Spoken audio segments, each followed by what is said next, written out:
Another switchback. Wait, this isn't the top. Where's the summit? Why am I doing this?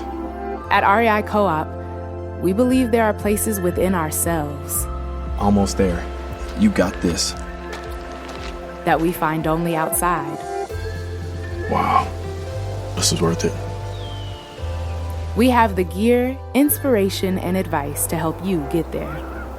REI Co-op. Visit rei.com.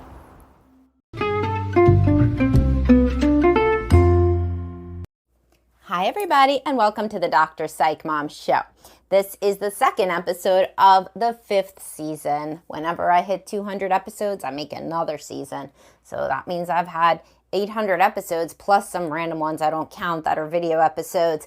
So a lot of Dr. Psych Mom. And if you want to get all of it, if you want to get 25% more episodes, including the first episode of the 5th season, which was on mortality, salience, and terror management theory, how people are scared that they're going to die and how that influences them in midlife especially, then please do subscribe for $8.99 a month. Best value on the internet, according to me. Okay, so today we're going to talk about when men are unhappy that they didn't get an active young sex life, and then they try to make their marriage into this, and it doesn't work.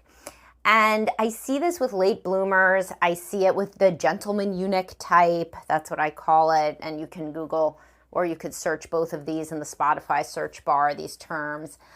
I see it in guys who never got to have that experimental phase because they didn't have the self-esteem, or sometimes they were raised religious and they believed they would go to hell, and they were just told to get married early, and so everything would be fine if they didn't have sex before. You know, you're not supposed to, and it's bad, and all of this, all the shame and stigma surrounding sex.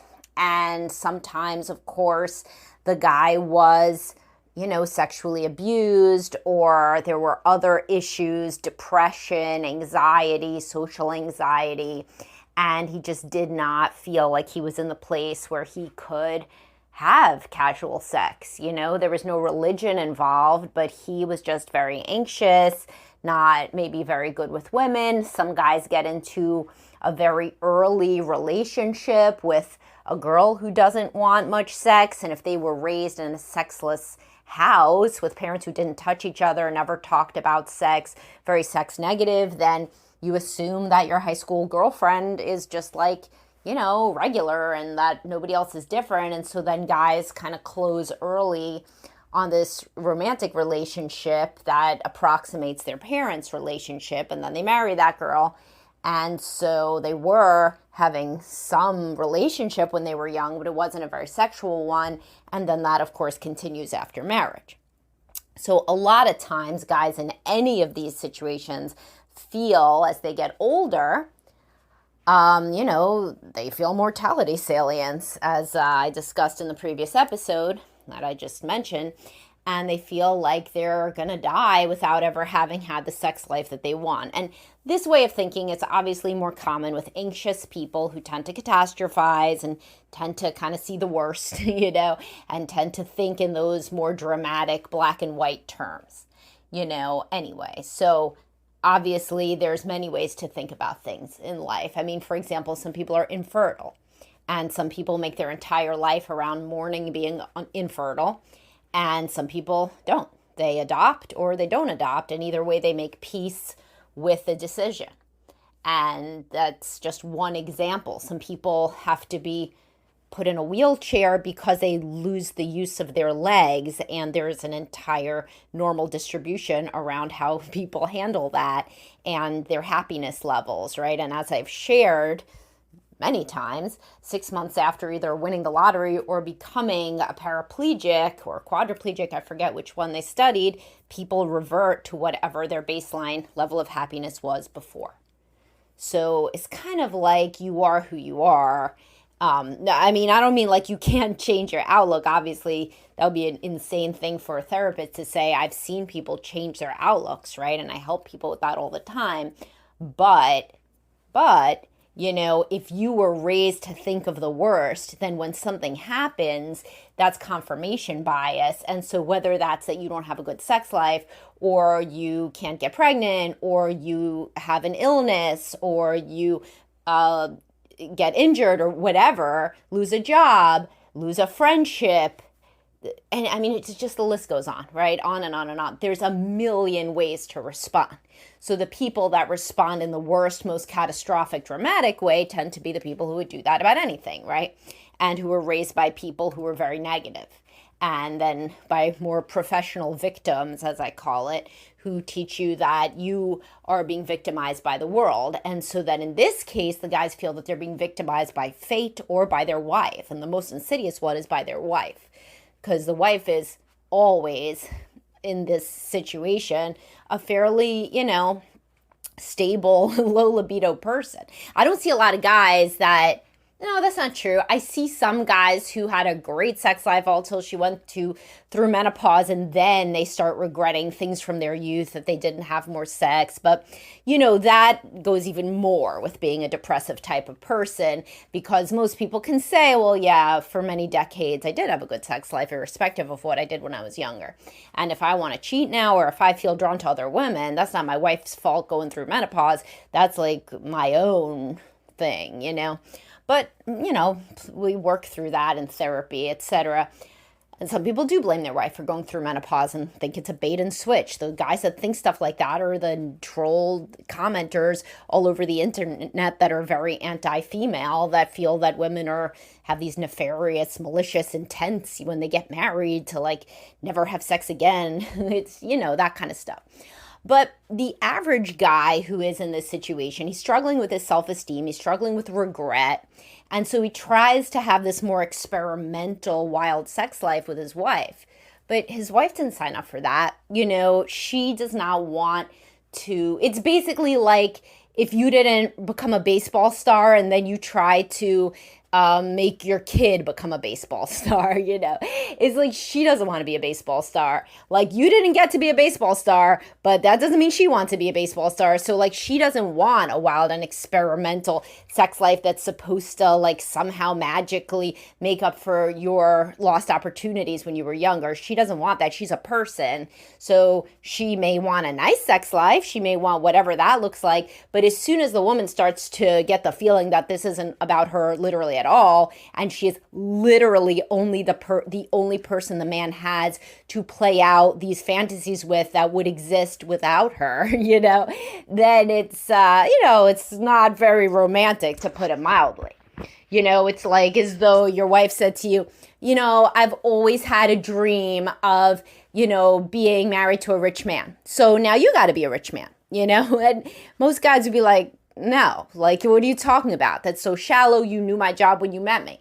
So just because you have a dream being married to a rich man, why didn't you work harder, right? Why didn't you become a rich man, as that Cher quote is that I love, when her mother said to her that I want you should settle down and marry a rich man. And Cher said to her, mother, I am a rich man. But anyway, point being is that it's fine and it's good to experiment, and I talk about that all the time, the bucket list and things that couples can try, but that's supposed to bring the couple closer and be fun for the couple. If the woman feels, because it's true, that the man is just trying to knock shit off of a list of things he always wanted to do as a younger guy that he didn't get to do, well, she's not going to be too on board with that. Because the reality is that the whole premise is impossible. You cannot, with your wife of many years, with children in the home, with knowing each other, you cannot feel what you want to feel. What you want to feel is basically like a guy going out to the bar, which you idealize because you never did it, and coming home and banging some hot girl that'll do anything that he wants because she's young and fun and drunk and whatever. The guy doesn't focus too much on that she's drunk in these scenarios. But and then the next night you do it again. And this idealized version of being what in the incel culture they call a Chad, this, hot guy. You could just pick up women and have sex with them in all different places or whatever. And of course, that this doesn't think about women as people. It thinks about women as an object or something to attain, or basically just a revolving sex doll, parade. And it doesn't think that the woman that you went home with from the bar probably actually wanted to be your girlfriend. Almost no girls orgasm in a drunk one night stand. They talk about how they don't, unless they're super sex positive. And then, you probably would have other issues possibly like that the next night, they're doing that with somebody else too, because they just love sex. And I mean, there's so many ways that the rubber meets the road in ways that the guy does not intend, but if he plays out this fantasy in realistic ways. But the point is, it is a fantasy, and there's nothing really that you're going to do in your bedroom with your kids in the bedroom next door in your house after knowing each other for 10 years, 20 years, that is going to make you that young guy. Just there's no amount of fun. I did a reel once. It's your husband isn't there to entertain you, some women, they feel it's date night. And so it's basically his job to make it fun. Of course, the majority of women plan date night, get the babysitter, etc. But there are some women that do feel that it's the guy's job to be fun and entertain them and make them laugh and basically be this other kind of guy that often they couldn't get. Often they were too anxious and difficult and rigid to get a man who's the life of the party. So they marry a man who's more stable and calm and who will deal with all their shit. And then they basically blame him for not being the life of the party. But you know what? If he was doing some comedy routine that she idealizes in her head, that would look fake and forced and ridiculous too. There's just no way to become somebody's internal fantasy if that fantasy is to be at an earlier stage of life in which you are also a different person. That's just not real. You cannot just create that. And when people try to do that, because otherwise their partner sulks, it comes out forced and awkward. And then later on, they say that they felt coerced into that. And that's with sex, of course, and also with everything else. Guys, I've had guys say, basically, I am in the career I'm in because that was something that she wanted me to do, literally, and that doesn't work. She wanted you to be a certain kind of guy so let's say that the woman wanted him to make a lot of money, go into business, make his own business, right? Because her father made his own business.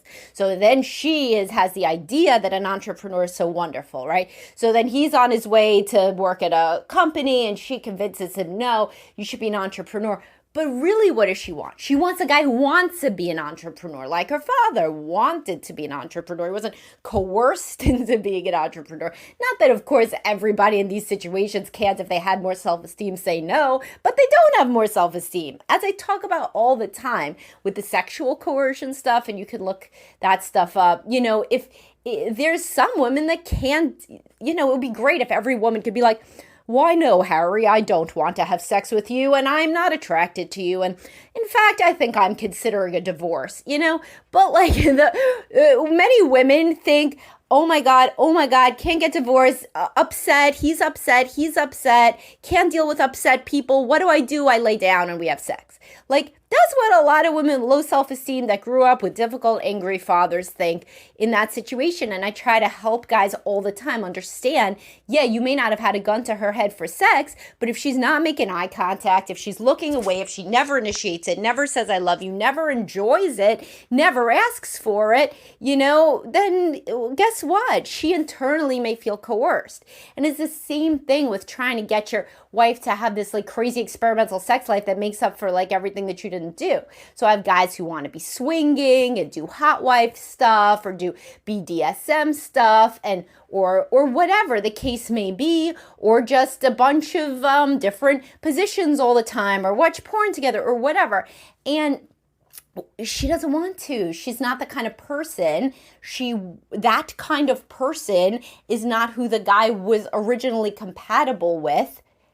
That kind of woman was not a good fit personality-wise as the kind of woman that was very experimental, etc., would not have gone for him when he was a guy who wasn't having sex I mean, because such a woman would have liked sex. And I'll tell you, most people aren't having wild experimental sex. It's a very, very minority that are in the lifestyle, that are swinging, that are doing BDSM all the time after the honeymoon stage. Very, very few people are having wild experimental sex in marriage. They can be having loving sex. They could be having enjoyable sex. They could be experimenting sometimes around when she ovulates, but the odds of people at midlife with long-term partners having extreme amounts of experimental sex is just not the norm, and if you spend your time looking on a lot of forums, on Reddit, and on looking at amateur porn, of course I talk about this all the time, the impact of porn, especially quote amateur porn,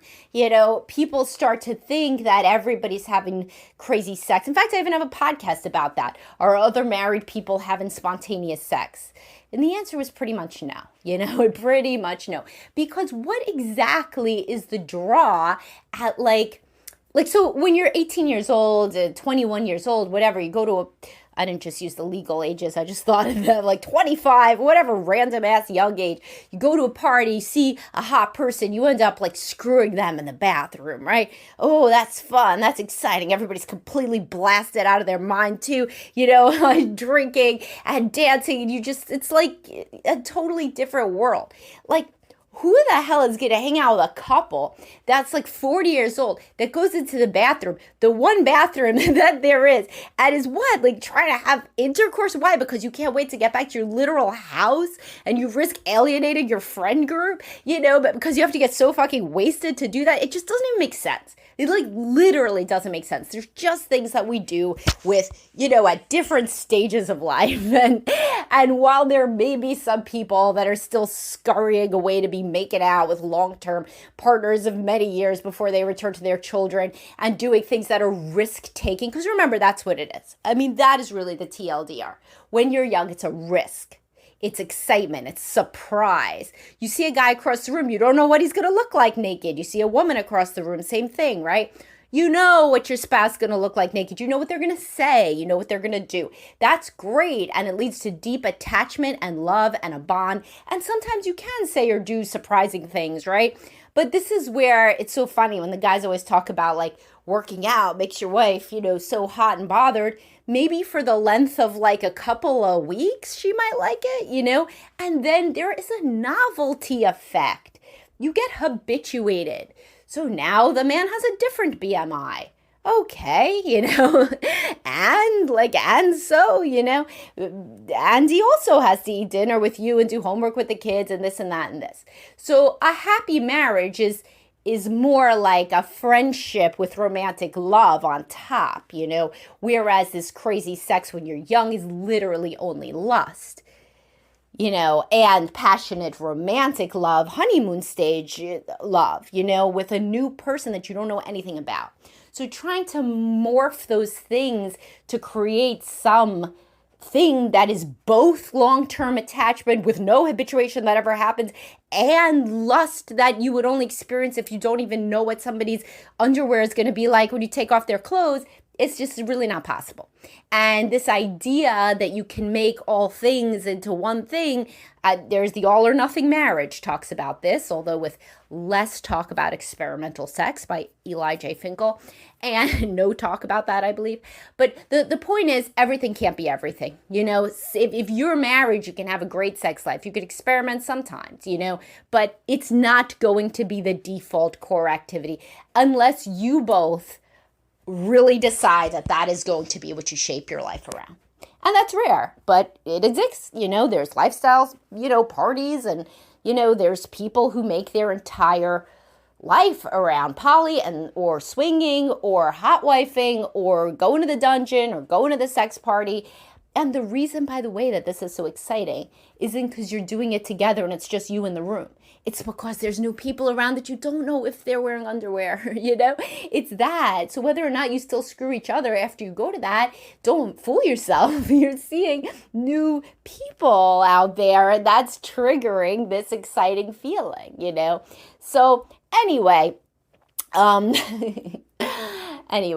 I hope you guys found this interesting, if a bit illusion dispelling, which is always my point, is to make people have happier marriages, not just to blow smoke up your ass and be ChatGPT. And you know, you ask ChatGPT, could I have wild experimental sex that feels new every single day with my spouse if I want to? And then, like Herbie in iRobot, which you should reread if you have ever read it, by Isaac Asimov, and poor Herbie is the mind-reading robot, and so he lies to the experimenters. He lies because he has to tell them what they want to hear, because robots are supposed to do no harm. So it's like ChatGPT, that's wired to affirm you, you know? So if you ask ChatGPT, oh, can I do that? Can I have experimental crazy sex with no habituation and everything stays alive and alert forever? And blah, blah, blah, blah. And it's going to be, sure you can, you know, like a kindergarten teacher. Sure you can be an astronaut, but you know what? That little kid probably not going to be an astronaut, you know?